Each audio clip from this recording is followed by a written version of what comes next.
What's up, guys? Welcome back to another video, and WandaVision episode 5 was amazing. It was fantastic, including that surprise and ending. And as we get more down the line with some more intenseness and increasiness about to go down the road with the next few episodes, man, we are in for like a wild ride. So I'll break it down in this video, but before we move on, I have to issue a major spoiler alert because there are going to be some major spoilers for this episode. So if you haven't seen episode 5, click away now and don't come back until you've seen episode 5. But without further ado, if you're still here, let's get started.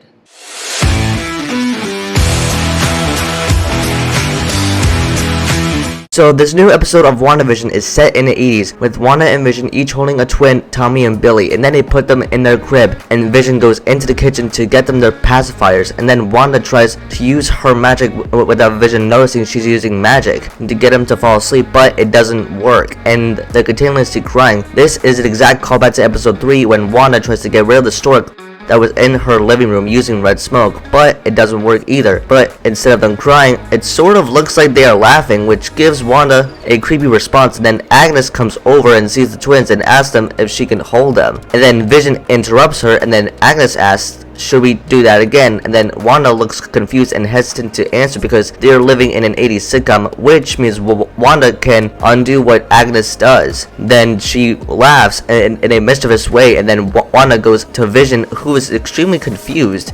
Then Vision starts to notice her strange behavior. Then Vision and Wanda notice that Agnes sprays them with lavender spray. Then she goes into the kitchen feeling suspicious, and then Wanda and Vision go over to their crib and notice that they are gone. And Wanda and Vision notice that Tommy and Billy say mommy, daddy. Then they notice that they age to 5-year-olds. And then it cuts to the theme song, which is an 80s theme, sort of Full House kind of theme song. Then we cut to Director Hayward says, do you remember anything? Because Sword is like doing tests on Monica to see if she's okay after being tossed out of the pocket reality by Wanda. And then Monica starts to experience voices and flashbacks in her head because they are testing her. But if you pause it for like less than half a second, we see Wanda crying, and as we can see in the background, we can see Westview, and she is seeing Vision's dead body. Then the doctor comes out with her results saying that she needs to do it again. This is assuming that Monica got her powers. Then we cut to Director Hayward saying that they are seeing Wanda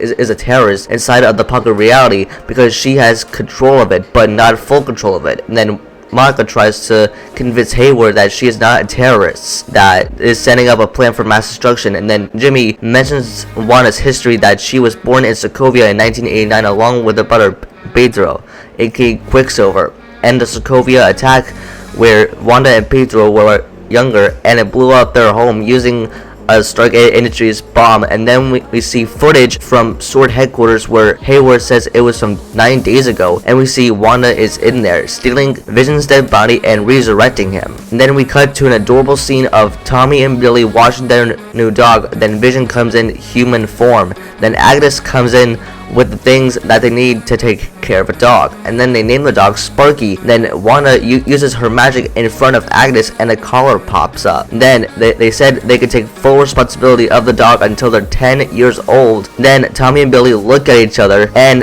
then they start to age again to 10-year-olds. This is because the twins still have powers that makes them age, and that Agnes sprayed some lavender spray all over them to make them age, because they are going to be a part of the Young Avengers as Wiccan and Speed.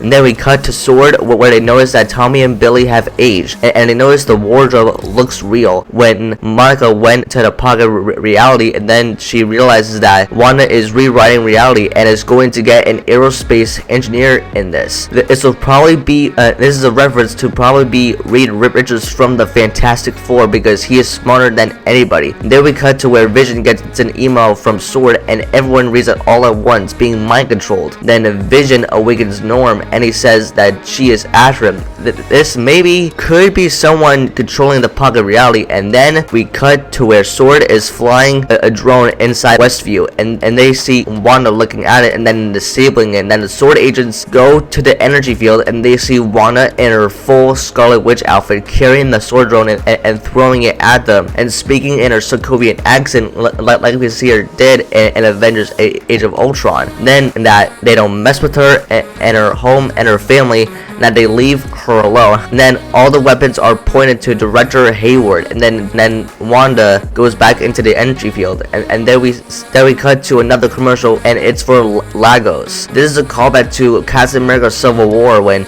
Wanda's powers were out of control, and then she blew up a Lagos building and killed civilians. And then we cut to a scene where Tommy and Billy and Wanda are looking for Sparky, and then they see Agnes looking like she is holding dead Sparky, but we are assuming that it was all Agnes, but the twins said that she can resurrect it and bring back dead. Then we cut to the scene where Wanda and Vision are in the kitchen having a conversation, and Wanda rolls the credits like an 80s sitcom. And then Vision turns evil and then floats in the air, and Wanda floats up too, like they are ready to fight on a one-on-one. But then the door rings and she opens it, and we see Wanda's twin brother Pedro, aka Quicksilver. But this isn't Aaron Taylor Johnson's Quicksilver from the Marvel Universe. It is Evan Peters' Quicksilver from the X-Men Fox universe. And then when she walks in, you can see in the background of the mirror, and you can see his hand that is red. So we are assuming it's Quicksilver but in disguise, and that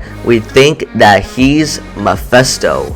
Wow, what an episode it was, including that like surprise ending from Evan Peters' Quicksilver from the X-Men Fox universe, but it's not Aaron Taylor Johnson's Quicksilver from the MCU's Age of Ultron. It is like Evan Peters' Quicksilver from the X-Men Fox universe. So what we can assume is that like maybe there's gonna be like an X-Men crossover for for the show, because we did hear that like X-Men is gonna be coming to the MCU with that Disney Fox deal that they did in 2019. So we could assume that like X-Men are coming to the MCU, and then that X-Men crossover within that WandaVision episode. So like, and then with like Sword like not being able to control them, like and they got to call in a response team. That means like a Nick Fury or some of the Avengers, and we could see some more craziness and surprises along the way. But next we have the Halloween episode of WandaVision, and we're going to see Wanda and Vision in their costumes and stuff like that. So that is it for this video, guys, and next week I will be hosting another watch party for the Halloween episode of WandaVision. So that is it for this video, guys. If you enjoyed this breakdown, let me know your thoughts in the comments down below. Don't forget to like the video, and you can follow me on Instagram and Twitter for live updates. And with that, I'll see you guys in the next video. Peace.